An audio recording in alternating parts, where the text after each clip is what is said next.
Bueno, entonces vamos a hacer un nuevo ejercicio en el que vamos a tratar de modelar una carta de un naipe que llamarían una carta de naipes. Entonces, por si no han usado naipes antes, les digo, una carta, entonces tiene una cosa que en español nunca he encontrado cuál es el nombre oficial. Digamos que la mayoría de la gente lo llama número, a pesar de que no es un número, pero un número usualmente es A, 2, 3, 4, 5, 6, 7, 8, 9, 10, J, Q, K. Por eso les digo que, pues, decir que A es un número o que la J es un número suena como raro, pero de nuevo, no he encontrado cuál es el nombre como oficial. En inglés lo llaman rank, que tiene como más sentido porque da como cierta libertad. Bueno, y en inglés hay una cosa que se llama el suite, que en español sí lo llaman el palo, y eso es trébol, diamantes, picas y corazones. De hecho, alguna vez también esto debería ser seguramente tréboles, diamantes, picas. No, debería ser al revés, debería ser trébol, diamante, pica y corazón, porque es uno solo. Bueno, entonces de alguna manera, una carta es la unión, o lo hemos llamado antes, el encapsulamiento de un número y un palo. Listo. Entonces, con todo lo que hemos hecho hasta ahora, entonces alguien podría decir, listo, voy a hacer acá una clase que se llame card y todavía no sé qué es eso, pero esa clase card debería tener un tipo de dato que se llame el rank, porque de nuevo llamarlo número se me hace raro.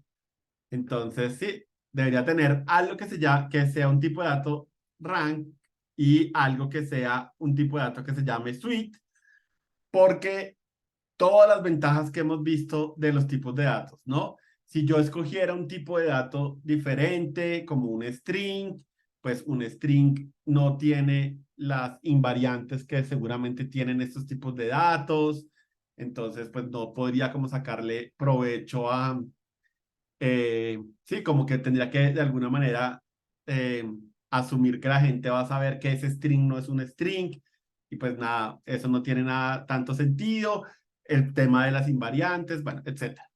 Entonces, listo, esto es lo que yo me sueño de alguna manera. ¿M? Un tipo de dato que se llame rank, un tipo de dato que se llame suite y hago un constructor lo más de sencillo como hemos hecho hasta ahora y un unos accesores. Uy, esto que hice yo. Listo.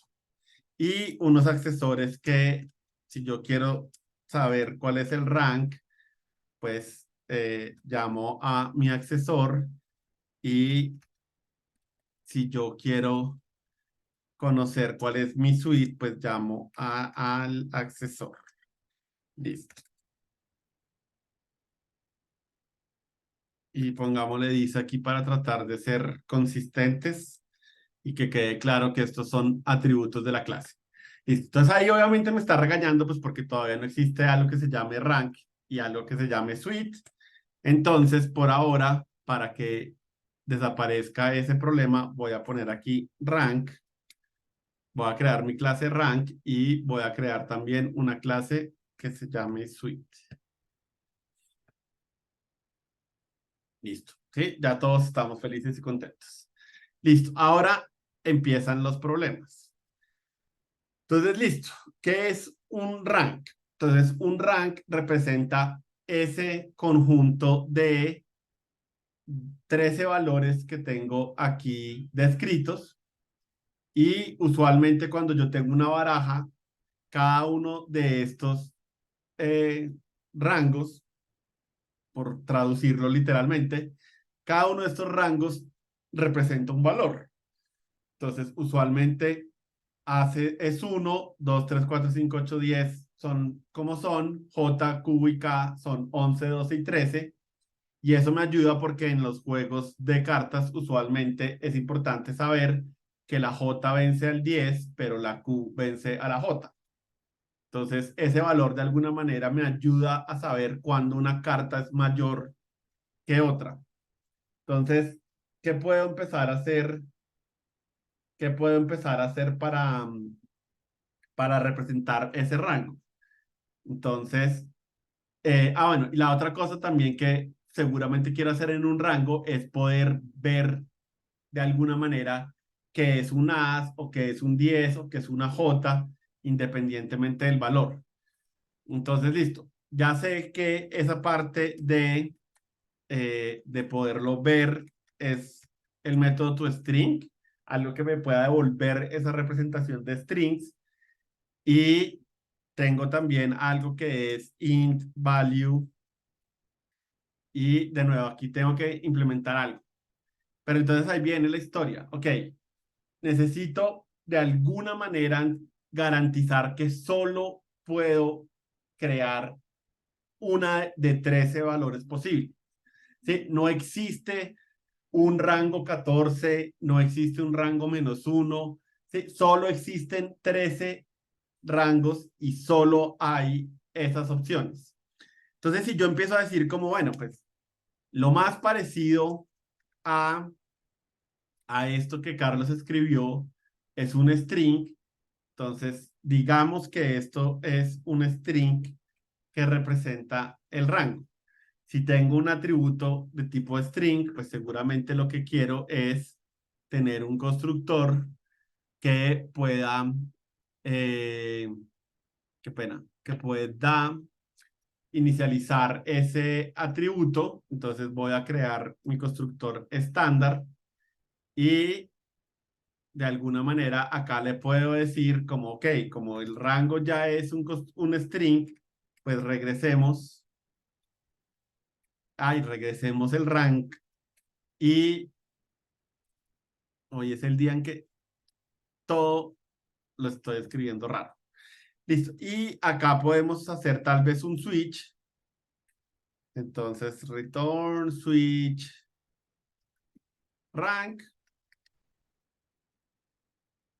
Y acá puedo empezar a hacer cosas del estilo de, listo, si esto es un string que es una A, entonces retorne 1 y, ay, retorno 1, no, qué pena, solamente tengo que ponerle esto así y puedo hacer algo para el 2 y algo para el 3, ¿sí? Y bueno, y así sucesivamente. De hecho, tal vez para ser más eficientes, podría agrupar todos los strings que sean números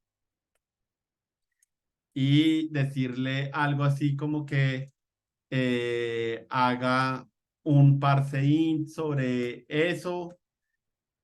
Entonces, integer.parse int y le paso el rank. Y obviamente esto debería ser para el 7, para el 8, para el 9 y supongamos que para el 10. Y de nuevo volvemos a, ok, si es la J, que regrese 10, si es la Q, que regrese 11 y si es J, que regrese 11, si es Q, que regrese 12 y si es K, que regrese 13. Y para todo lo demás, entonces, esto creo que ya en alguna parte lo habíamos visto.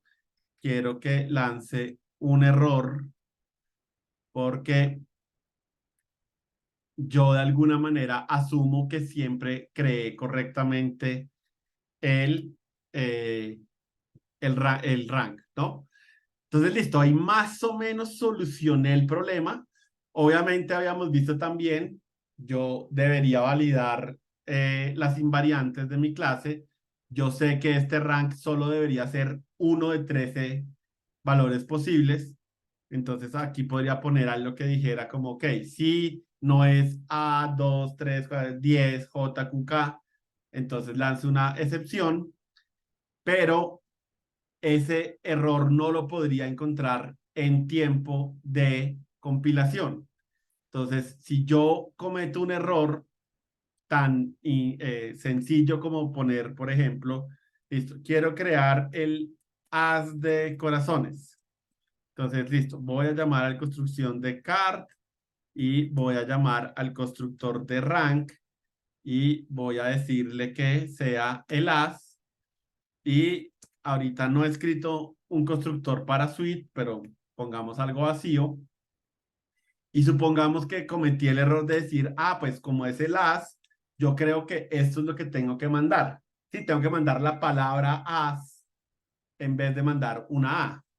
Entonces, esto, a pesar de que en código se ve correcto, fallaría y efectivamente me diría que esto no es un valor correcto.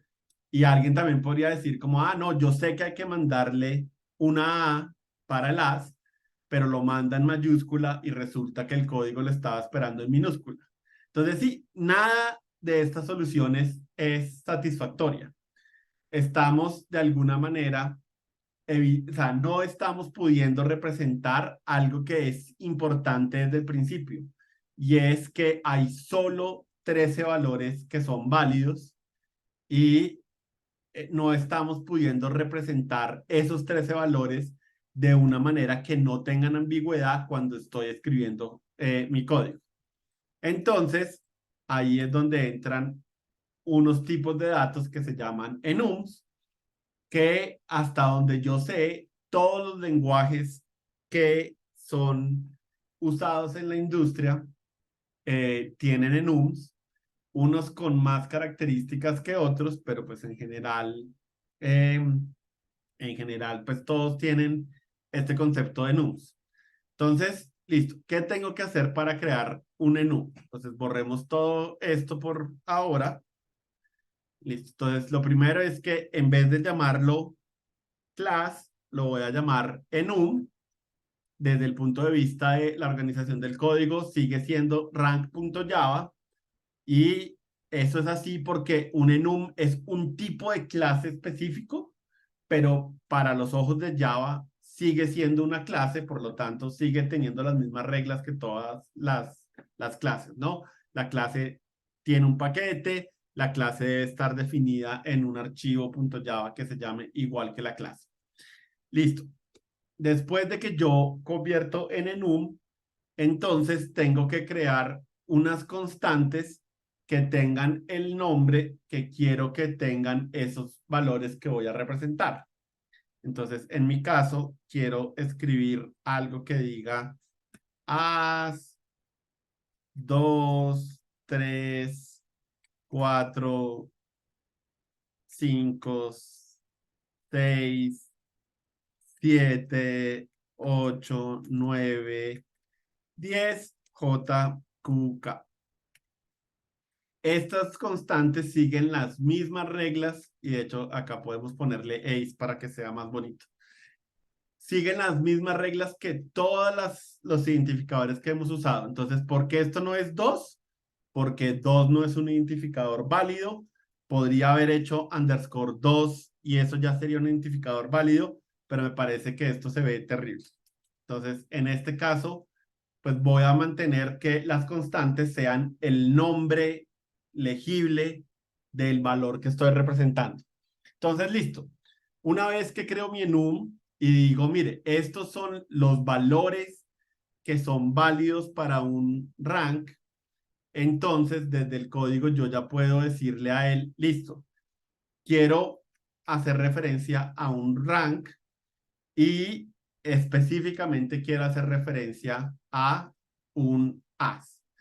Y de esa manera, listo, mi constructor me dice, qué pena acá, mi constructor me dice, sí, yo recibo solo tipos de datos de tipo rank que está bien. Y el hecho que sea un enum me garantiza que solamente puedo tener estos 13 valores. De hecho, cuando yo hago un enum, ya no puedo hacer new rank. Eso es un error. Entonces, no hay forma de construir un rank que no sea válido definido como está en esta enumeración. Entonces, listo, eso ya nos evita todos los problemas, ya no tengo que validar nada en los constructores, ya no tengo nada que acordarme, ¿será que haces con minúsculas o con mayúsculas? Literalmente, el valor as es como está representado en la numeración del enum. Usualmente las enumeraciones de los enum se hacen en mayúsculas porque de alguna manera son constantes y acuérdense que habíamos dicho que usualmente las constantes en programación se ponen todas en mayúsculas, entonces esto podría ser en minúscula, pero de nuevo, la mejor práctica es que lo mantengan en mayúscula. Listo, ahora encarguémonos de suite. Entonces, cuando yo hice el rank, pues puse los 13 valores posibles. Para suite hago lo mismo. Entonces, habíamos dicho que un suite es tréboles, que en inglés se dice club, spade, que es picas, diamond y heart.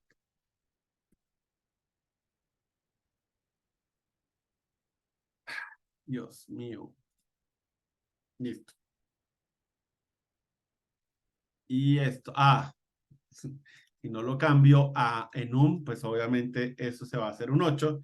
Y efectivamente ahora, cuando quiero crear mi as de corazones, acá le digo sweet heart y ya puedo crear mi carta as de corazones. Y como les digo, es imposible que me equivoque cuando construyo una carta. No voy a poder crear una carta que no sea válida porque los enums de una vez me ayudan a restringir esos valores. Y miremos un poco qué pasa acá.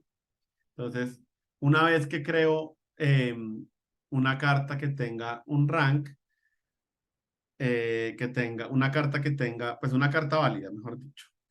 Entonces, ahora hagamos un método toString y hagamos una primera implementación en que le voy a decir que ese string que quiero formatear sea el toString de rank y el toString de suite. Y intencionalmente miren que no he hecho nada con toString todavía, pero si yo no defino un toString, entonces, ¿qué es lo que hace Java? Lo que hace Java es me devuelve la constante como un string. Entonces, efectivamente, si yo creo mi carta as de corazones y la imprimo, pues de alguna manera veo que esto es un as de corazones. Recuerden que esta fue la implementación que decidimos hacer de ese toString, ¿no? Si yo le pongo un slash, pues esto se va a ver como más juntico, digamos. Listo, entonces súper chévere en programación cuando ustedes tengan un tipo de dato que tenga una cantidad finita de valores, lo mejor es que utilicen un enum, ¿sí? Y no solamente tiene que ser una cantidad finita de valores, sino que además sea fácil de numerar, porque obviamente yo tengo que escribir esta lista manualmente, ¿sí? Si por alguna razón yo tengo 1000 valores, pues puede ser que 1000 sean finitos, pero ¿quién escribe 1000 valores dentro del enum? Puede haber gente que lo haga, pero no es tan chévere, entonces, sí, esas son como las dos características de un enum. Sé que tienen valores finitos y usualmente son fáciles de numerar. Listo, entonces hasta ahí uno puede decir como, uy, es muy chévere, pero obviamente estoy cediendo demasiadas cosas porque para mí los tipos de datos son importantes en la medida en que yo puedo hacer métodos que operen sobre esos valores. Entonces resulta que en Java los enums pueden incluir métodos y esto sí sé que es algo que al menos no en todos los lenguajes está dado. Entonces usualmente los lenguajes en donde no está dado pues tienen los métodos, o sea, para operar sobre rangos pues tienen funciones y ellos utilizan, pero bueno, en Java podemos utilizar métodos. Entonces, bueno, ¿qué es súper importante? Siempre que escriban un enum, siempre lo primero que hay tiene que ser esta lista de constantes. Si ustedes tratan de poner algo antes, el compilador las va a regañar. Entonces, debajo de esa numeración, yo ya puedo decir, ok, quiero devolver, quiero tener funcionalidad. Entonces, como habíamos hablado antes, eh, para el rank, implementemos tu string por un momento. Y obviamente lo que yo le quiero decir a este tu string es que dependiendo de la constante que estoy utilizando, pues devuelva literalmente como un solo carácter que me represente la carta que estoy usando. Usualmente, cuando la gente ha hecho software que utiliza cartas, todos estos se pueden representar con un carácter muy fácil, ¿no? El as con una A, el 2 con el 2, el 3 con el 3, la J como J, pero el 10 no. Entonces, lo que usualmente suele hacer el software es que el 10 lo representan con la letra T para que se pueda representar también con un solo carácter. Entonces, acá voy a tratar de hacer eso mismo. Y como les dije, pues la idea es como dependiendo del valor que haga diferentes cosas. Entonces, un enum es de los pocos tipos de datos que yo puedo utilizar dentro de un switch. Entonces, yo le puedo decir al switch, ok, quiero que tome una decisión condicional dependiendo de cuál de estos valores esté representando. Pongámosle aquí nuestro return y voy a hacer algo parecido a lo que estaba antes, pero de nuevo, ¿no? Sabiendo que esto ya es imposible que, eh, que tenga un valor que no sea válido. Entonces, hagamos case ace y case 10. Bueno, y aquí viene una cosa también que está un poco por fuera, el entendimiento total está por fuera del alcance de nuestro código, de nuestro bootcamp, pero es útil que lo tengan en cuenta. Entonces, ya habíamos visto que esto, sin que yo hiciera nada, me estaba devolviendo siempre el nombre de la constante como un string. Entonces, yo aquí estoy tratando de dar una nueva implementación a tu string, pero si quiero acceder a la vieja implementación de tu string, puedo usar super y super es la manera como de decirle, ok, quiero utilizar, o sea, super to string es como cuál era la implementación antes de que yo la tratara de cambiar y antes de que yo tratara de cambiarla, pues yo sé que me va a volver ace en mayúscula y ten en mayúsculas y lo que quiero es quedarme con la primera letra, con la primera letra de esto. Sí, creo que es así. Listo. Igual ahorita lo miramos, ¿no? Entonces, listo. Me voy a quedar con la primera letra. Si hago punto charat 0, me volvería un char y yo lo necesito como un string y hay formas de convertir ese char en un string, pero quedémonos con substring de 0 a 1. Y de aquí para abajo, pues algo tengo que hacer con el 2. Por ahora voy a obviar un momento esto y ya ahorita volvemos sobre ese punto. Entonces, por ahora voy a regresar 0 para no demorarme mucho, pero obviamente esto debería tener una implementación más bonita.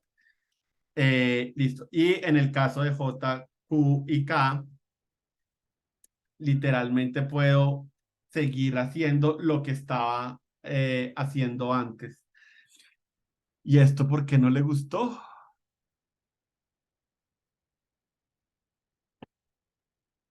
Uy, además, qué pena que tengo una gripita.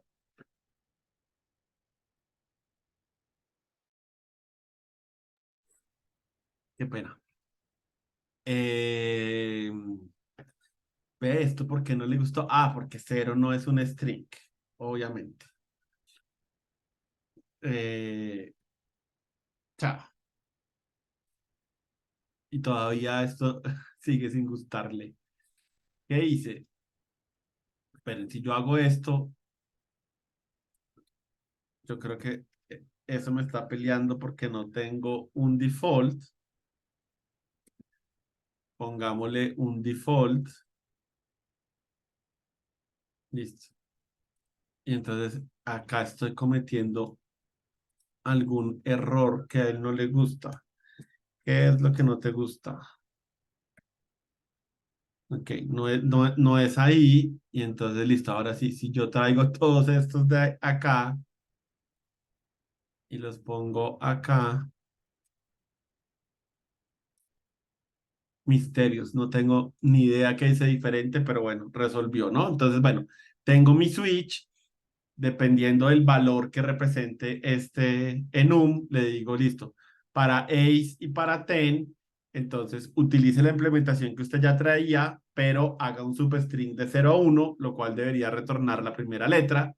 Para 2 3 4 5 6 7 8 9 regrese 2. Esto es provisional, pero necesito algo para que compile. Listo. Y JQK le puedo decir como haga exactamente lo que estaba haciendo antes de que yo lo implementara. Bueno, ahora este default es muy feo, quitémoslo.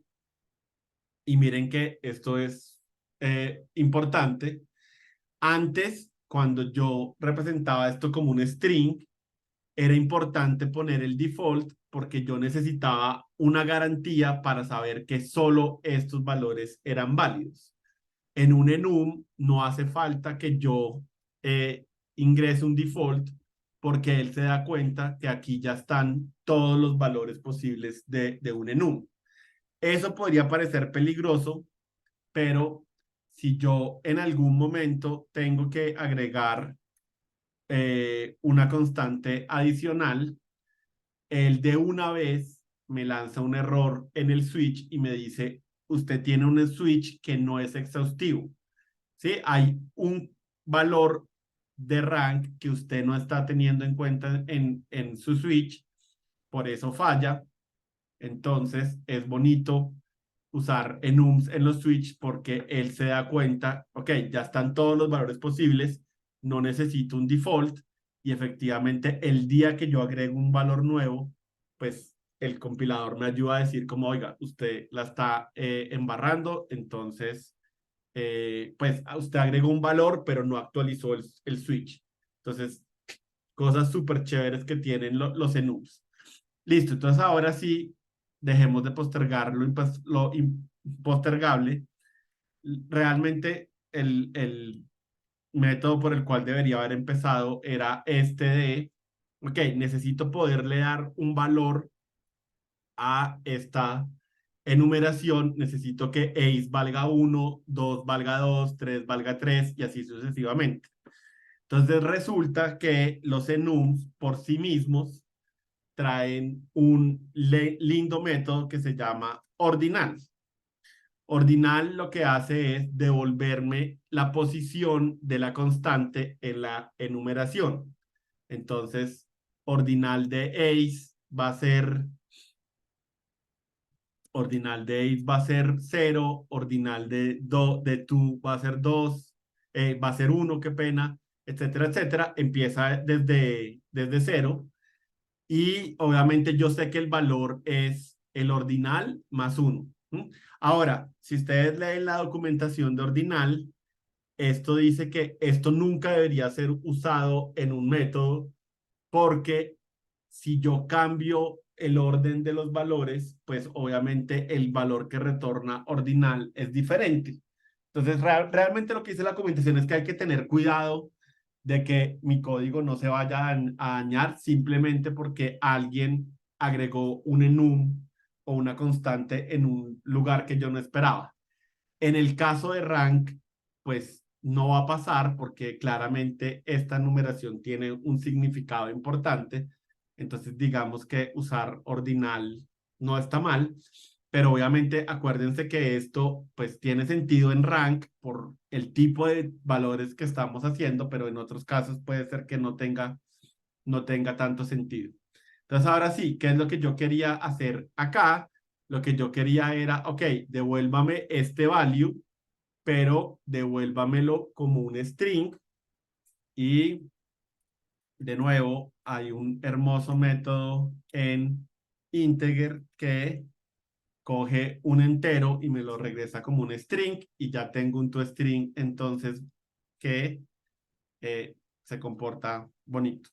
Entonces volvamos a nuestro código acá y yo ya puedo decirle a él que quiero imprimir el value de el ace y obviamente acá ya estoy llamando el toString de rank.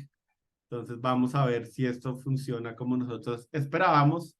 Y efectivamente ya regresa A y ya regresa 1, que era lo que queríamos. Entonces, súper bien. Sí, entonces, listo. Tengo mi enum, tengo todavía la capacidad de decir que esos enum solamente tienen 13 valores posibles, pero también puedo hacer cualquier cantidad de funcionalidad dentro de ellos y puedo utilizar switch para poder decir cómo quiero que se comporte cada uno de esos valores o puedo tener un método que haga alguna cosa adicional. Ahora, esta no es la única opción que hay para hacer esto. Hay una sintaxis que es como compleja de leer, entonces no la voy a enseñar acá, en el material está, si lo quieren leer, pero si no lo hacen y simplemente manejan estos métodos con switch, creo que no están perdiendo gran cosa, entonces no me parece mal que simplemente se queden con esta sintaxis, pero como les digo, hay otras sintaxis en donde podrían hacer esto de una forma ligeramente distinta. De hecho, cuando la numeración es muy grande, yo creo que tal vez hacer switch es como más legible, entonces está bien. Listo, ahora tenemos que hacer algo parecido con suite, porque queremos que cuando yo lo imprima, pues se imprima algo sí, como el carácter asociado esta, a este palo. Entonces, hagamos eso, busquemos, no sé si sabían, pero existen, eh, existen ¿qué? Unicode Suite Characters.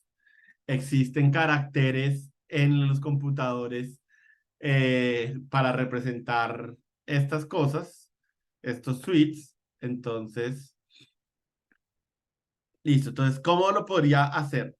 Lo podría hacer de la misma manera que hice con, con rank y decirle que quiero hacer un switch sobre this y simplemente preguntarle, listo, si usted es un club, entonces regrese esto, que de hecho ese no es un club, ese es un spade.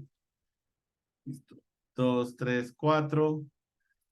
Entonces hagamos club, diamond. Obviamente el orden no importa en un switch, simplemente que me ayuda a saber si están completos, dejarlos en el mismo orden, pero acuérdense que esto puede ser cualquier orden y el carácter de heart es acá y el carácter de diamantes es acá y el de treol es acá. Entonces, listo. Eso podría ser una manera de implementarlo y efectivamente ahora si yo imprimo mi haz de corazones, entonces mi haz de corazones se representa así, pero ahora que tengo que tengo esas dos, que tengo esos simbolitos bonitos, pues ya no necesito tal vez el slash y mi haz de corazones se ve un poco como cuando yo tengo una carta. Entonces, eso me hace muy feliz. Listo. Entonces, esta es siempre una opción, pero resulta que como un enum es una clase, también puedo tener parámetros dentro de mi clase. Entonces, ¿cómo funcionan los parámetros dentro de la clase? Entonces, número uno, debajo de la numeración, y siempre, como les digo, la numeración tiene que ser lo primero, debajo de la numeración pueden definir el atributo. Listo. Hasta ahí, bien. Y en el string, pues pueden decirle que devuelva ese atributo. Hasta ahí, ningún misterio. Ahora, dijimos que los atributos usualmente se inicializan en un constructor y habíamos visto ahorita que yo no podía de alguna manera llamar a constructores dentro de enums. Entonces, ¿qué hago? La respuesta es, ok, sí puedo definir un constructor, pero, y ese es un gran pero, tiene que ser privado. Entonces, como todos los constructores llevan el nombre de la clase y como un buen constructor, pues seguramente debería recibir el, el valor que quiero para el atributo y pues esto es un constructor como cualquier otro. Hago mi asignación sencilla y ahora viene la parte cuchicuchi. Entonces, la parte cuchicuchi es que estas constantes no saben cuál es el valor que deben pasarle acá y entonces hay que hacer algo que se ve tal vez raro al principio y es acá como si fueran un método de alguna manera, pasarle este es el atributo que yo quiero que se utilice cuando se esté creando la constante space.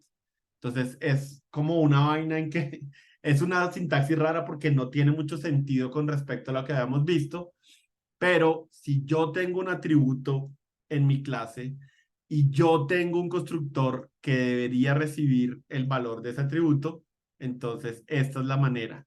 Ahora yo podría tener muchos parámetros, ¿sí? Podría aquí decir algo así como, oiga, además de un string, necesito como que haya un valor, pero pues bueno, en este caso no lo necesitamos, pero para que sepan, pueden tener un constructor tan complejo como ustedes quieran, no hay ninguna restricción. La única restricción es que ese constructor debe ser private. Y ya ahorita mencionamos algo sobre eso. Bueno, entonces acá voy a ponerles el valor que quiero que manden, pero obviamente mandemos el símbolo correcto, el símbolo adecuado y ya con eso nuestro código se va a volver a ver, se va a volver a ver como correcto con el carácter que es. Listo. Y esto es club. Listo. Entonces, efectivamente, tarán, todavía sigue viéndose bien, ¿no? Listo. Entonces, de nuevo, ese constructor es privado. Entonces, alguien podría decir como, bueno, Carlos, ¿y qué pasa? ¿Qué pasa si yo le quito private? Seguramente esto ya no es privado. Entonces resulta que en Java hay algunos momentos en que así yo no diga algo, Java lo fuerza. Entonces, este constructor, si yo no lo digo, si yo no especifico que es privado, igual Java lo va a tratar como un constructor privado. Entonces, efectivamente, desde acá yo no puedo tratar de hacer algo de este estilo. Ay, ay, ay. ¿Sí? Si yo trato de hacer algo de este estilo, acá me va a decir que no puede, sí, no puedo llamar al constructor. Entonces, dicho, escrito o no escrito, ese constructor es privado. Ahora, yo creo que la costumbre de la gente es poner que es privado, pero como les digo, lo más importante es, independientemente cómo lo escriban, cuando ustedes lo lean, recuerden que efectivamente es privado, así ustedes no lo digan, ¿sí? Entonces, todo esto lo que significa es, listo, Suite va a tener un atributo, el atributo lo puede usar como cualquier otro atributo, no hay ningún problema. Y de nuevo, ¿no? Si escribo un constructor, debería ser privado o lo va a asociar como privado. Yo hago lo que hago en un constructor normalmente, puedo tener la lógica que yo necesite ahí. Seguramente en alguna parte hay una asignación y de nuevo, ¿no? Cada constante tiene que decir cuál es el valor que va a utilizar para, eh, para el constructor. Sí, entonces, ahora yo podría otra vez usar el switch ese que les mostré. En este caso, creo que ninguna de las dos implementaciones es mejor. Las dos son como buenas, pero pues esto me da la oportunidad de hablar de parámetros y, como les digo, es súper importante que sepan que pueden tener atributos si es el caso. No es lo más común. Creo que más allá de este ejemplo de las cartas, nunca he tenido que escribir un enum que tenga atributos, o no me acuerdo. Y de todas maneras, acuérdense, ¿no? Pues podrían simplemente escribir un switch eh, y esto ya lo podrían reemplazar. Sí, entonces, obviamente yo también podría tener aquí un atributo que fuera un int, que fuera el valor, y a cada uno de estos decirle llámelo con uno, con dos, con tres, con cuatro, que sea, pero obviamente la cosa acá es que Ordinal me hace mucho más sencillo poder devolver el valor. Entonces, digamos, por eso no lo hago con un atributo. Pero como les digo, en este caso sí siento que es un poco más como, eh, no sé, como, sí, como escogencia del programador, a gusto del programador que es mejor. Eh, yo me quedaría tal vez con esta implementación porque me parece que esto ayuda a... No, mentira, la verdad. Estaba pensando que ayuda a dejar más claro qué valor tiene cada símbolo, pero en el switch también queda mejor. Entonces, no sé, digamos que a veces en programación está bien. Hay dos implementaciones que no tienen ninguna desventaja significativa, entonces, de nuevo, se vuelve gusto del programador. Listo, entonces, cosas importantes. Listo, ya sabemos cómo crear enums, sabemos cómo declarar enums como clases, los valores, sabemos implementar métodos, sabemos agregarles atributos, sabemos cómo utilizar esos enums como tipos de datos normales. eh, y es útil saber que cuando yo utilizo el nombre del enum, existe un método que se llama values, que regresa un arreglo con todas las constantes que tiene ese enum. Entonces, por ejemplo, si yo quisiera crear todas las cartas posibles de una baraja, podría decirle acá que haga un for que tome un rank que viene de values. Listo. Y dentro creo un suite que viene de los values de suites. Entonces, sí, esto me devuelve todos los rangos, esto me devuelve todas las suites y yo ya podría imprimir una carta que utilice rank y suite y ahí ya podría generar todas las cartas que son válidas dentro de una baraja, ¿no? Entonces, quitemos esto de acá para que se vea más bonito. Sí, entonces ahí está. Todos los aces, todos los doces, todos los treces, todos los cuatro, cinco, seis, siete. Bueno. Obviamente, si yo quisiera cambiar el valor, pues es simplemente cambiar esto, ¿no? Para que queden todos eh, las cartas del mismo palo juntas, en vez de que queden agrupadas por el rango, ¿no? Entonces, listo, todos los tréboles, todos picas todos los corazones. Listo. Increíblemente, no hay mucho más que aprender de NUMS. No es como que esto sea un tema súper mega complicado y sofisticado, pero como les digo, con esto, pues realmente hay muchas cosas que uno puede hacer, ¿no? Solo el hecho de saber que tengo tipos de datos normalitos que tienen sus métodos sin ningún problema, que tienen atributos, si es fácil, si así es fácil implementar sus atributos, es chévere sabiendo que puedo mantener esto, ¿no? Listo. Entonces, obviamente, como siempre les digo, ¿no? Lo importante para esto, decir como, ok, ¿cuándo usaría un enú? Tiene que ver con si el tipo de dato que estoy modelando tiene pocos valores o si esos pocos valores son fáciles de enumerar, ¿sí?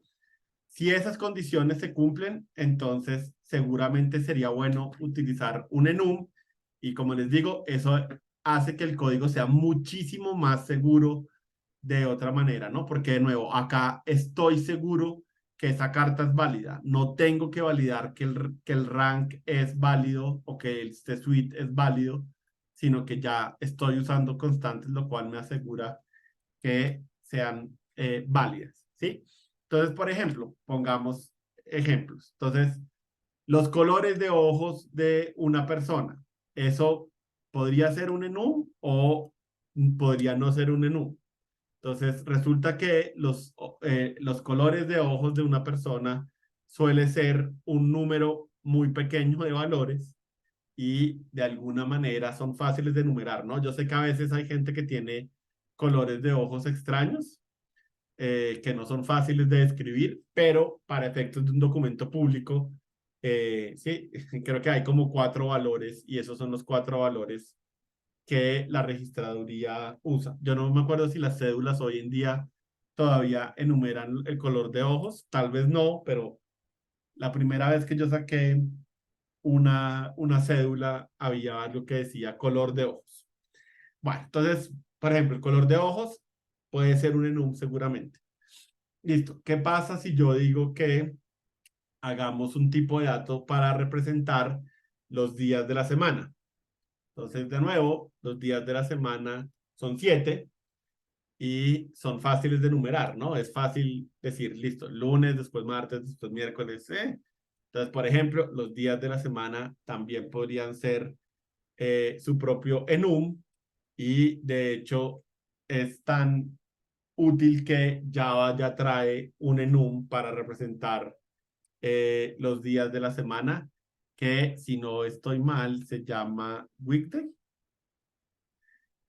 Esperen a ver,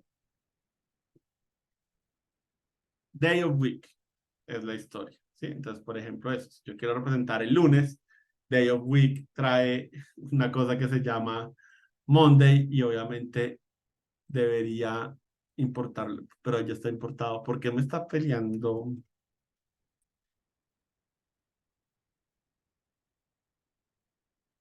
Ve, ¿qué está pasando? Bueno, hay un enum, y de hecho, mírenlo acá, ahí está el enum. Bueno, les quedo viendo esto porque me está regañando. Tal vez porque no lo tengo guardado. Ah, sí, efectivamente. Ya va siendo un poquito quisquilloso. Listo, entonces 100, hay un enum para días de la semana. Listo, entonces ahora hablemos de algo como países del mundo. Entonces, si ustedes se ponen a pensar, claramente, pues los países del mundo es una cantidad finita de valores. No es como que haya infinitos valores. Entonces, ese sería como un primer parámetro para decir, tal vez sí necesitamos un enum para países del mundo, pero la segunda parte ya no es tan cierta. ¿Cómo numeramos todos los países del mundo? Entonces, deben haber como 150 países o algo por el estilo. Hacer una numeración de 150 pues es un poco tediosa. Entonces, de nuevo, ahí tenemos que validar si para nosotros es más importante que no podamos cometer un error o es más importante que, pues que haya una manera como más sencilla de modelar los países simplemente como un string. Entonces, sí, de nuevo, esas son como las fuerzas que deberían eh, indicarnos si un tipo de dato debería ser un string, debería ser un enum o no debería ser un enum. Bueno, entonces, como les digo, eso es todo lo que hay que aprender de enums. Eh, entonces, pues simplemente queda como revisemos el ejercicio propuesto. Obviamente, si tienen dudas, háganmelo saber mientras que yo abro esto de acá. Listo, entonces vamos a volver a compartir. Vamos a volver a compartir.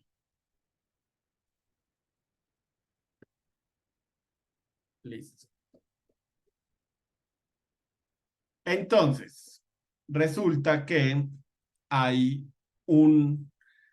lo llaman un juego de 0 jugadores. Y es básicamente como una manera de tener unas simulaciones con unas reglas. Y hay uno de esos juegos de 0 jugadores que se llama el juego de la vida de Conway.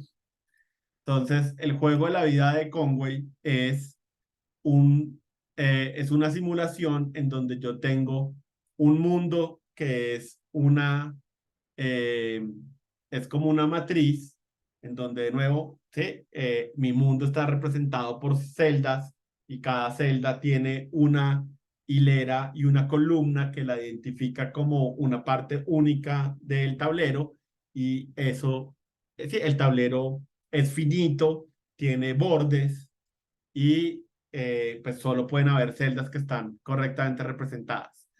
Entonces, el juego de la vida de Conway arranca con una representación de el mundo, donde digo, si cada celda tiene una célula o está vacía, y en caso de que tenga una célula, pues digo si esa célula está viva o está muerta. Entonces, por ejemplo, una configuración inicial es algo de este estilo.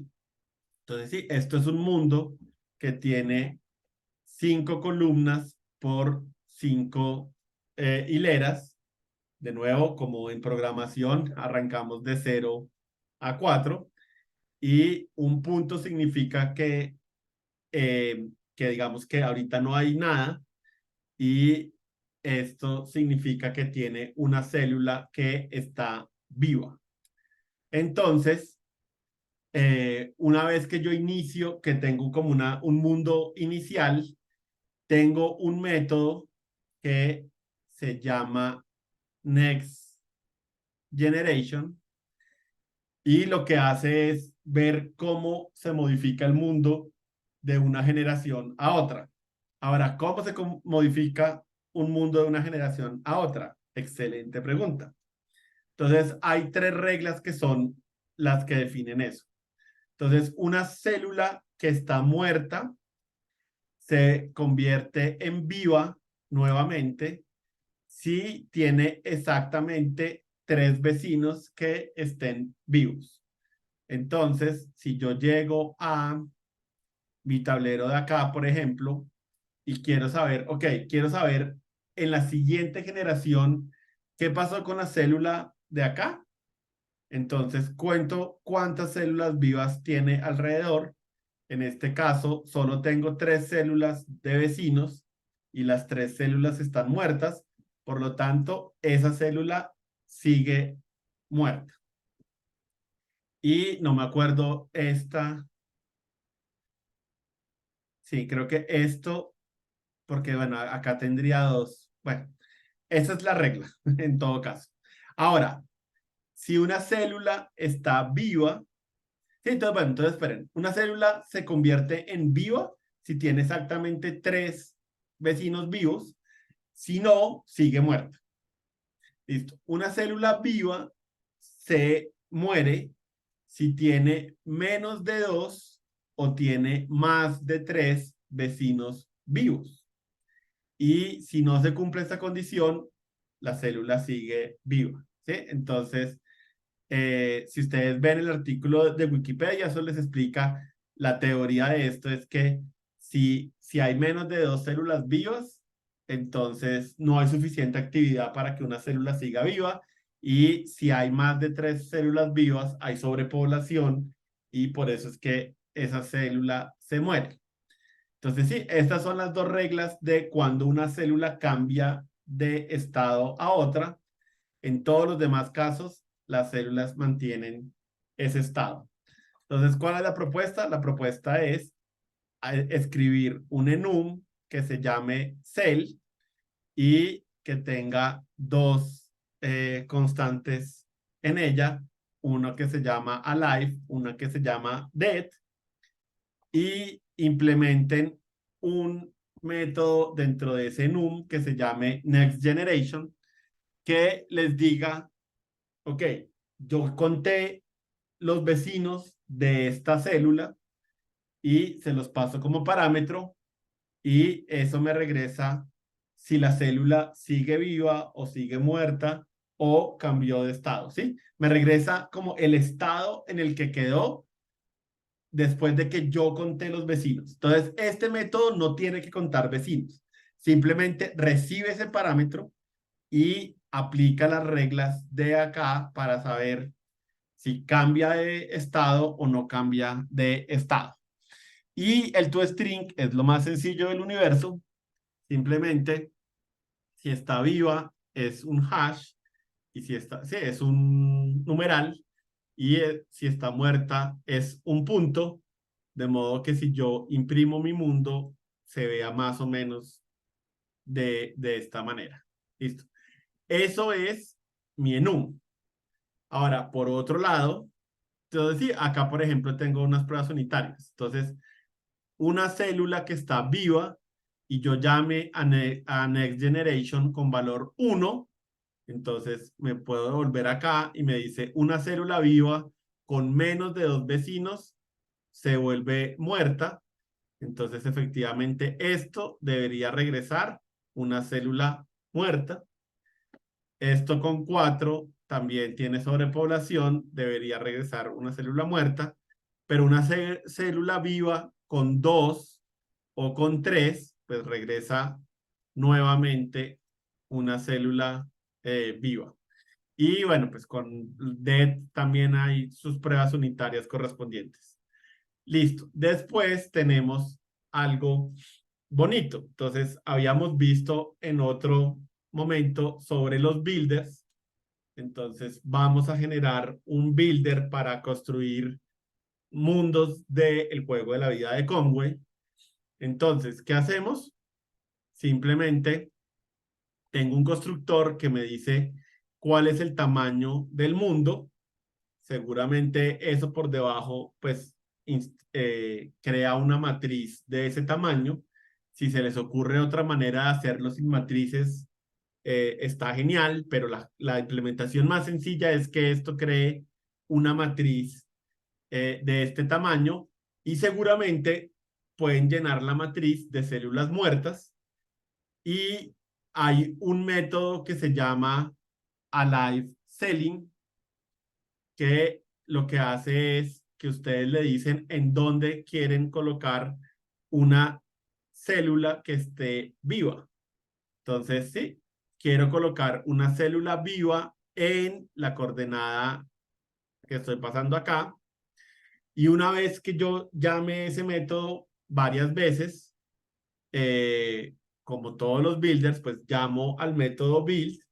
Ese método build me regresa un objeto de tipo Word, y Word lo que es un tipo de dato que, como todos los builders que habíamos visto, eh, reciben esto. Esto no puede ser privado, eso fue mi error, qué pena. Listo.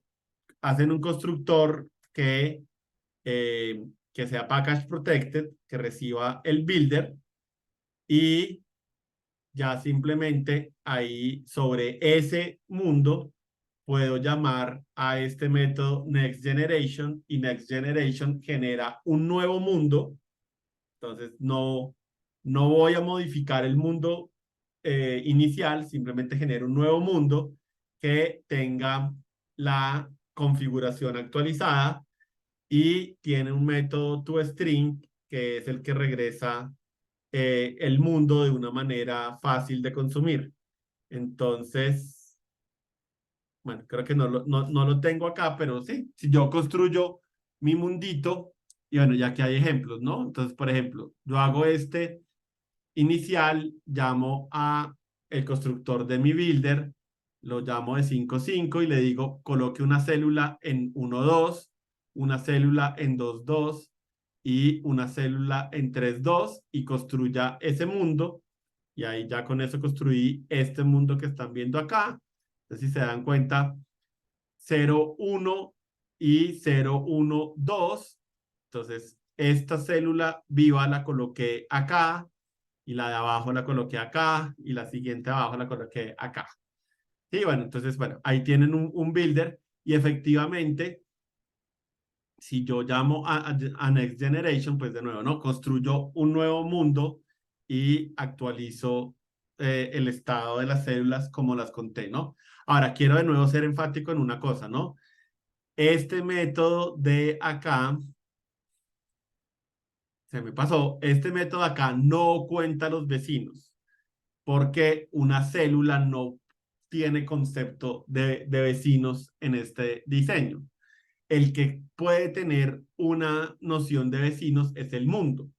Entonces, es este método Next Generation el que seguramente va a visitar célula por célula y él cuenta los vecinos que tiene vivos y con ese número que le da se lo pasa a el método de la célula y sí, y ahí la célula es la que dice, ah, ok, morí o reviví o lo que sea. Y cuando termine de hacer esa operación con todas las células, entonces regreso el mundo con el estado actualizado. Y otra cosa que uno aprende con sangre, si no tiene cuidado, es que esto, sí, la matriz que yo recorro no puede ser la matriz que yo voy modificando. Lo que tengo que hacer es crear una copia de la matriz, recorrer la matriz original y sobre el recorrido de la matriz original decidir cómo modificar a la copia. Pero no traten de hacer todo en una sola matriz porque se van a hacer un 8. Entonces, bueno, ese es un poco el ejercicio de el juego de la vida de Conway. Más o menos quedó claro. Igual ahí tienen las definiciones de los métodos. Están los asserts para que los revisen. Si tienen curiosidad, pues pueden leer el artículo de Wikipedia. Listo. Y algo que podría serles útil en el ejercicio anterior y podría serles útil para el ejercicio de la sopa de letras, eh, vamos a hacer un enum que represente una dirección. Y igual que cuando estábamos viendo la sopa de letras, esa dirección es básicamente como, dígame, un desplazamiento sobre las hileras y sobre las columnas de una matriz. Entonces, pues una matriz, para una célula de una matriz hay 8 vecinos posibles. Entonces, esta enumeración tiene 8 constantes posibles. Norte, noreste, ¿qué? Norte, noroeste, oeste, suroeste, sur, sureste, este y noreste. ¿Sí? Entonces, ahí están los 8 vecinos posibles. Y básicamente lo que hace cada uno de ellos es decir, ok, cuando yo me muevo al norte, el desplazamiento sobre las hileras debería ser tanto. Este valor siempre es -1, 0 o 1. Entonces acá dice, ¿no? Para las constantes norte, noreste y noroeste y noreste es -1, para este y oeste es 0 y para suroeste y sureste eh, es 1 positivo. Y lo mismo con este displacement column. Entonces, -1. Sí, entonces, por ejemplo, en el caso de la sopa de letras que habíamos visto, que yo tengo que visitar los 8 vecinos de la letra inicial de la palabra que estoy buscando. Si yo tengo este enum directions, entonces listo, yo ya tengo una variable X y Y que representan una coordenada. Esto puede venir de un tipo de dato coordenado, puede venir suelto, como sea. Listo. Si yo quiero buscar los 8 vecinos, pues simplemente, ¿sí? Llamo a .values de ese direction y hago un recorrido sobre eso. No sé por qué, no sé por qué lo hice así. Es más bonito si yo hago, si yo hago esto, ¿no? Que ya lo habíamos visto antes. Eh,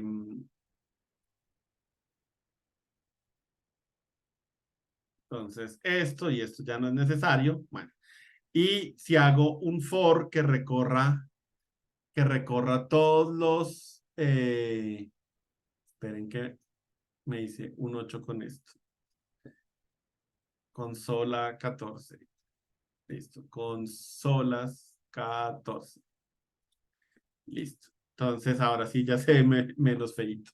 Entonces, listo. Sí, hago un for sobre todos los valores de dirección y para cada uno de ellos llamo a ese displacement row y displacement column.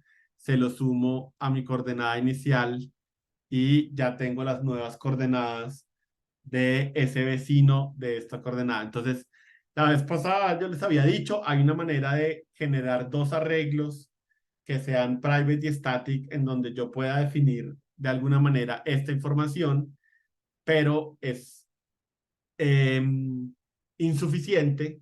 Realmente hacer un enum es mucho mejor porque miren que aquí es mucho más claro lo que estoy haciendo. Obviamente no tengo que acordarme de llamar a de X de Y y de Y de Y, sino que simplemente pues llamo a values de direction. Entonces, bueno, esto es muchísimo, muchísimo mejor. Listo, esos son los dos ejercicios de NUMS. Son un poquito más cortos que el de las sopas de letras, pero ya ven que hay uno de ellos que tiene un poquito que ver con la sopa de letras, entonces está bien que replanteen la forma en que van a hacer la sopa de letras en base a esto de los enums. Sí, eh, yo creo que hay hay algunos temas que yo utilizo de alguna manera para entender qué tanta experiencia tiene un programador en Java y siento que NUMS es uno de esos temas en que no mucha gente los conoce, pero son muy, muy útiles y muy poderosos y definitivamente que alguien sepa sobre NUMS me parece que le ayuda a escribir código más robusto y más legible. Entonces, bueno, por eso los estoy mencionando aquí en el bootcamp. Entonces, bueno, como raro, eh, porfa, revisen el tema, revisen esta grabación, empiecen a hacer los ejercicios y cualquier cosa, estamos pendientes.